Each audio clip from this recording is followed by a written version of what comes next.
George was born into poverty. At 15, he started making a living by delivering blocks of ice. He worked himself to exhaustion every single day while enduring the mockery of wealthy kids. Boys his age chased cars and girls, but all he had was the dirtiest, hardest work. His heart was full of anger, but against such brutal social inequality, he was powerless. One day, a torn newspaper stained with grass caught his attention. It told the story of billionaire Andrew. George saw himself in that story. The connection left a deep mark on him. He swore that one day he too would be successful like Andrew. When he got home, he told his father he wanted to be a millionaire, but his father laughed in his face. "Son, you'll never make money. You'll always be a nobody. That's what my father taught me, and it's all I can pass down to you." Those words broke George's heart. That night, watching his frail mother lying in bed, his hunger for success grew even stronger. He wanted to escape poverty, one less mouth to feed, so his mother could afford medicine. He decided to leave. He swore he'd become a millionaire. What he didn't know then was that it would be the last time he ever saw his mother. With the help of a black man, George secretly boarded a northbound train. After traveling for a day and night, they arrived in a small Texas town. He followed others to a nearby farm. Fortunately, the farmer was hiring. George insisted on taking the job, but the farmer preferred stronger men. To prove his worth, the boy picked up a heavy-set man nearby,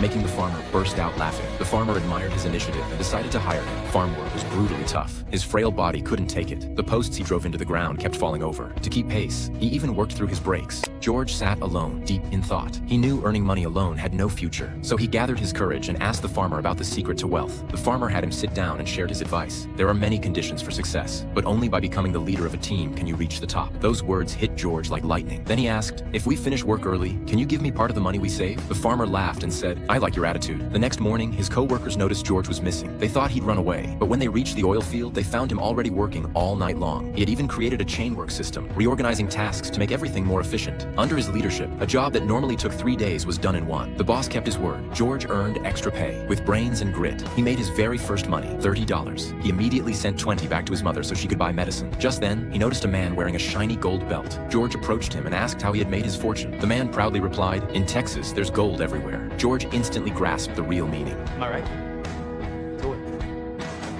Though he said nothing, the idea of oil took root in his mind. And just as he was wondering how to break into the oil business, suddenly, a beautiful girl appeared in front of him. Seeing her, George froze, too nervous to speak, but the girl smiled at him and even invited him to her middle school dance. George used what little money he had left to buy a clean suit, but he was still so nervous he could barely speak. Her name was Sina. She was the most admired girl at school, always surrounded by rich boys. Despite the pressure, Sina's beauty captivated him. He couldn't resist the pull. When they met, George didn't want to miss the chance, so he confessed his feelings. I think I want to marry you.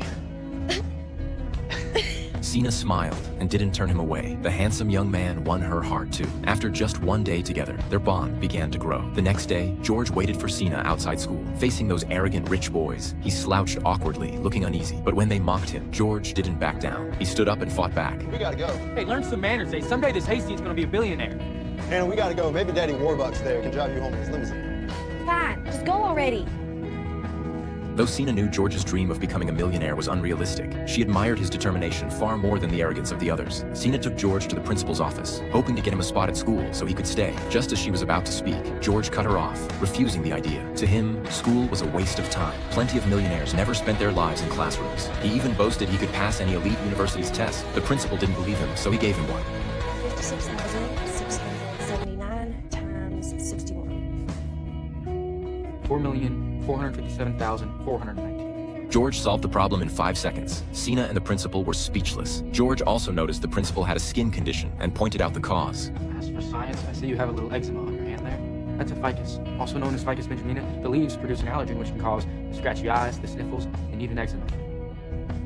Then he added, "You've had a good education. You probably make around $1,800 a year. That's a lot in this town. But I'll never settle for so little-faced with such arrogance." Sina was furious. She told him his endless need to compete revealed his insecurity and inner weakness. George trusted no one, not even Sina. Then he stormed out. Just when Sina thought she'd never see him again the next day, George showed up in class. She looked at him and smiled. In that moment, a silent bond of love began between them. As time passed, they spent more moments alone, and their relationship grew deeper. Sina even invited him to her home. George spent his savings on a pretty plastic ring. Deep down, they both knew they had found each other. But just as they dreamed of a future together, news of war arrived. Though George's greatest desire was wealth, he was also a patriotic young man. He lied about his age to enlist. He planned to keep it a secret. Only when he was about to leave did he confess to Sina. When Sina found out, they had a heated argument. She knew joining the army was almost the same as a death sentence. No matter how hard she tried to stop him, George had made up his mind. Nothing could change it. Though Sina was in pain and terrified, she could only watch helplessly as he left.